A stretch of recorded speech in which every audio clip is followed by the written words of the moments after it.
কথায় বলে পান্তা ভাতের জল 3 পুরুষের বল, আবার পান্তা ভাতের থালা পুষ্টিগুণের মালা। পান্তা ভাতের উপকারিতা বোঝাতে এগুলো এক একটি বহুল প্রচলিত উক্তি। গরমকালে শরীর ঠান্ডা রাখতে পান্তা ভাতের জুড়ি মেলা ভার। একটু বৃষ্টি হলেও তাপমাত্রা কিন্তু কমেনি। শরীরকে ঠান্ডা রাখার জন্য বা বডিকে হাইড্রেটেড রাখার জন্য পান্তা ভাত বেস্ট অপশন। আর পান্তা ভাতের সাথে এক একজন এক এক রকম ভাজাভুজি তরকারি দিয়ে খেতে ভালোবাসে। আমি সেই রকমই কিছু সাইড ডিশ বানিয়ে পান্তা ভাতের সাথে পরিবেশন করব। তবে এই সব কিছুই যে একসাথে খেতে হবে তা কিন্তু নয়। বলতে পারো এগুলো এক একটা অপশন। এর মধ্যে 2-3টে আইটেম বানিয়ে নিলেই পান্তা ভাতের সাথে জমে যাবে। অতি সাধারণ খাবার দাবারও যদি একটু সাজিয়ে গুছিয়ে পরিবেশন করা হয় না, তাহলে তা হয়ে ওঠে অসাধারণ। আজ আমি 5 তারা রেস্তোরাঁর আদলে পান্তা ভাতের থালি সাজিয়ে পরিবেশন করব। এবার তাহলে পান্তা ভাতের সাথে পরিবেশনের জন্য সব একটু একটু করে বানানো শুরু করি। প্রথমে একটা বেগুন পুড়িয়ে নেব। বেগুনের গায়ে এরকম চিড়ে দিয়ে বেগুনটা ঘুরিয়ে ঘুরিয়ে পোড়াতে থাকবো। পান্তা ভাতে টাটকা বেগুন পোড়া নমকিন সিনেমার একটা জনপ্রিয় গানের এই অংশটা ছোটবেলায় প্রায় শুনতাম। আর সত্যি পান্তা ভাতের সাথে যে কোনো ভর্তা বা মাখা বেশ জমে যায় কিন্তু। এবার 3টে শুকনো লঙ্কা পুড়িয়ে নেব পান্তা ভাতের সাথে মাখার জন্য। ভাজা শুকনো লঙ্কা আর পোড়া শুকনো লঙ্কার মধ্যে স্বাদের তফাৎ আছে কিন্তু। এবার ডালের বড়া বানানো শুরু করি। আমি এখানে 100 গ্রাম মসুর ডাল 3 থেকে 4 ঘন্টা ভিজিয়ে রেখেছিলাম। এবার এই ডালটা মিক্সিং জারে বেটে নেব একটা কাঁচা লঙ্কা দিয়ে। তারপর ডাল বাটার মধ্যে 1 চা চামচ কালো জিরে, সামান্য হলুদ ও স্বাদ মতো নুন দিয়ে মেখে নেব। ওদিকে কড়াইতে তেল গরম বসিয়েছিলাম। এবার একটু একটু করে ডাল বাটা নিয়ে ছোট ছোট বড়া ভেজে নেব বেশ লাল লাল মুচমুচে করে। আমরা সবাই মোটামুটি জানি পান্তা ভাত কিভাবে বানাতে হয় বা কিভাবে খেতে হয়। তবে অঞ্চল ভেদে বা জায়গা ভেদে পান্তা ভাত এক একভাবে এক এক জিনিস দিয়ে খাওয়া হয়।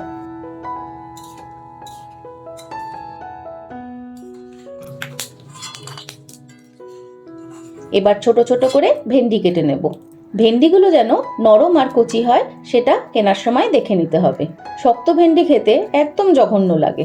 এবার আলু ভাজার জন্য একটা আলুর খোসা ছাড়িয়ে একটু মোটা মোটা করে কেটে নেব। পান্তা ভাতের সাথে ঝুরি আলু ভাজার চেয়ে মোটা আলু ভাজাগুলোই বেশ ভালো লাগে।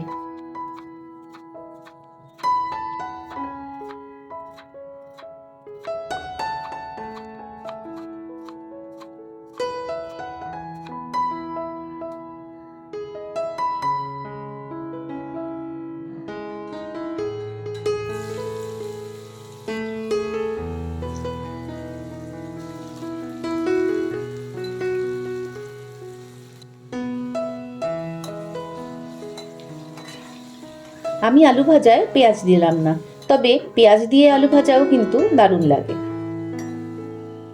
আলু ভাজা বেশ লাল লাল করে ভেজে তুলে নিয়ে ওই তেলেই ভেন্ডিগুলো ভেজে নেব স্বাদ অনুযায়ী নুন ও হলুদ দিয়ে।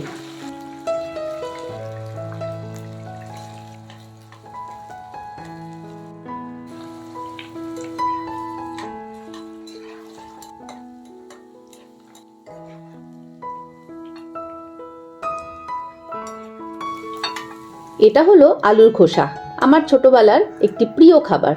আলুর খোসা ভালো করে ধুয়ে এভাবে তেলের মধ্যে মুচমুচে করে ভেজে খেতে খুব ভালো লাগে। আর এই আলুর খোসায় অনেক পুষ্টিগুণও আছে কিন্তু। বিকেলে চায়ের সাথে কিন্তু দারুণ জমে যায় এই মুচমুচে আলুর খোসা ভাজা।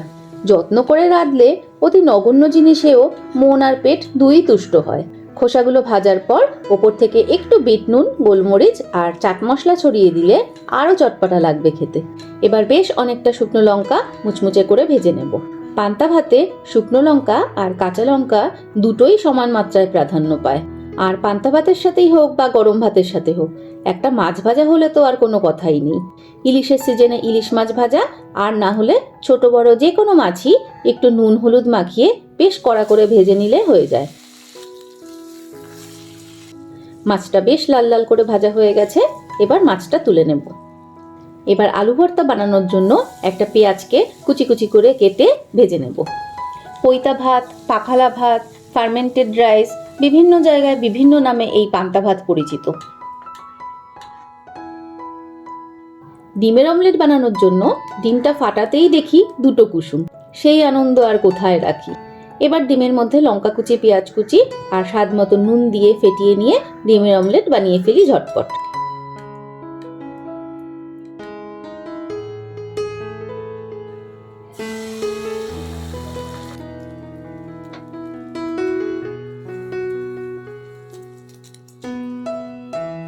ভাজাভুজি পর্ব মোটামুটি শেষ হলো।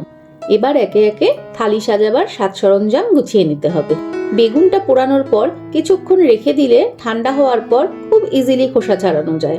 অনেক সময় ঠান্ডা জলের মধ্যে বেগুন রেখে তারপর খোসা ছাড়াতে দেখা যায়, সেটা একদমই ভুল পদ্ধতি। জলের ছোঁয়ায় বেগুনের স্বাদ অনেকটাই নষ্ট হয়ে যায় কিন্তু।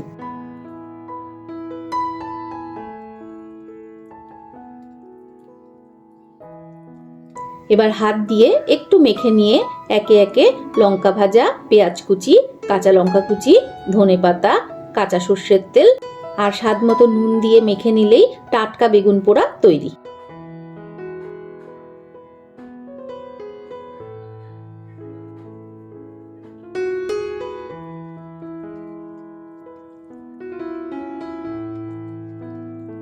এবার আলু ভর্তা বানিয়ে ফেলি। আমি এখানে 2টো আলু সেদ্ধ করে নিয়েছি।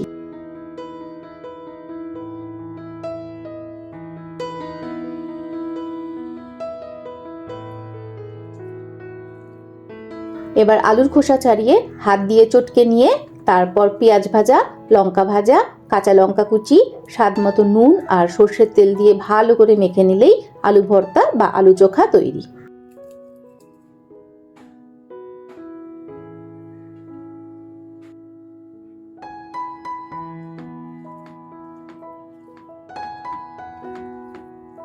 আর যার জন্য এই সাজ সরঞ্জাম, এই হলো সেই পান্তা ভাত। আগের দিন রাতে বাসি ভাতের মধ্যে জল ঢেলে রেখে দিলে তবেই সেটা পরের দিন পান্তা ভাতে পরিণত হয়। গরম ভাতের মধ্যে ঠান্ডা জল ঢেলে দিলে কিন্তু সেই পান্তার কোনো উপকারিতা নেই। সাধারণভাবে রান্না করা ভাতকে 10 থেকে 12 ঘন্টার জন্য জল দিয়ে রেখে দিলে তার মধ্যে ল্যাকটিক অ্যাসিড উৎপন্ন হয়ে অম্লতা বেড়ে যায়, আর তখন সেটাকে পান্তা ভাত বলা হয়। এবার এই পান্তা ভাতের মধ্যে একে একে লঙ্কা পোড়া, একটু কাঁচা লঙ্কা কুচি, 2 টুকরো গন্ধলেবু আর স্বাদ মতো নুন দিয়ে বেশ ভালো করে মেখে নিতে হবে। এই পান্তা ভাত এক একজন এক একভাবে খেতে পছন্দ করে। আমি যেভাবে পছন্দ করি সেটাই আমি তোমাদের সাথে শেয়ার করছি। আর পান্তা ভাতের মধ্যে বেশ অনেকটা জল দিয়ে সেই টক ঝাল জলটা আমার খুব ভালো লাগে। এবার একটা সার্ভিং ডিশে পান্তা ভাত সার্ভ করে নেব, আর ওপর থেকে কাঁচা সর্ষের তেল, শুকনো লঙ্কা ভাজা, কাঁচা লঙ্কা কুচি, কাঁচা পেঁয়াজ আর গন্ধলেবুর টুকরো দিয়ে গার্নিশ করে নেব। গ্রাম বাংলার মানুষদের অত্যন্ত পছন্দের এই পান্তা ভাত, আর মাটির অত্যন্ত কাছেরও এই খাবারটি। আর এই পান্তা ভাত বর্তমানে বিশ্বজোড়া জনপ্রিয়তা লাভ করেছে শুধুমাত্র তার পুষ্টিগুণের কারণে। এবার এক একটা পাত্রে এক এক করে বেগুন পোড়া দেব, আলু ভর্তা দেব, আলু ভাজা, ভেন্ডি ভাজা দেব, আলুর খোসা ভাজা দেব আর দেব চানাচুর। এই চানাচুর দিয়েও পান্তা ভাত দুর্দান্ত লাগে খেতে। ছোটবেলায় আমি যখন মাসি বাড়ি যেতাম, সেখানে এই চানাচুর দিয়ে পান্তা ভাত খেয়ে তখন থেকেই এই ব্যাপারটা বেশ ভালো লেগে গেছে, আর সেই ভালো লাগা এখনো একই রয়ে গেছে। কখনো তোমরা এই চানাচুর দিয়ে পান্তা ভাত ট্রাই করে দেখো। এবার থালির মধ্যে একে একে মাছ ভাজা, ডিমের অমলেট আর বাদবাকি সব কিছু চারদিকে গোল করে সাজিয়ে একদম 5 তারা রেস্তোরাঁর মতো রাজকীয় পান্তা ভাতের থালি তৈরি। পান্তা ভাতের চাহিদা এখন অনেক বেড়ে গেছে। অনলাইনে এখন অনেকেই পান্তা ভাতের প্ল্যাটার অর্ডার করে থাকে। আর এখন তো শহরের 5 তারা রেস্তোরাঁগুলোতেও পান্তা ভাতের প্ল্যাটার বেশ চড়া দামে বিক্রি হয়। শুধু রেস্তোরাঁগুলোতেই নয়, অনলাইন ফুড অ্যাপ্লিকেশনেও এর চাহিদা যথেষ্ট। তাই হাজার হাজার টাকা খরচ করে রেস্তোরাঁয় না গিয়ে বাড়িতেই খুব সহজে, খুব কম খরচে বানিয়ে ফেলা যায় এই রাজকীয় পান্তা ভাতের থালি। আর একটু সাজিয়ে গুছিয়ে পরিবেশন করলে দেখেও ভালো লাগে, আর এই সাধারণ খাবারেও মন আর প্রাণ তৃপ্ত হয়। তাই অনেকে পছন্দ না করলেও এরকম ভিডিও দেখার পর একটু হলেও পান্তা ভাত খাওয়ার ইচ্ছে মনে জাগতে পারে। তাহলে গরমের সেরা রাজকীয় পান্তা ভাতের থালির পরিবেশন তোমাদের কেমন লাগলো কমেন্টের মাধ্যমে জানিও। ভালো লাগলে বন্ধুবান্ধব ও আত্মীয় স্বজনদের সাথে শেয়ার করো, আর আমার চ্যানেলটা সাবস্ক্রাইব করে প্লিজ পাশে থেকো।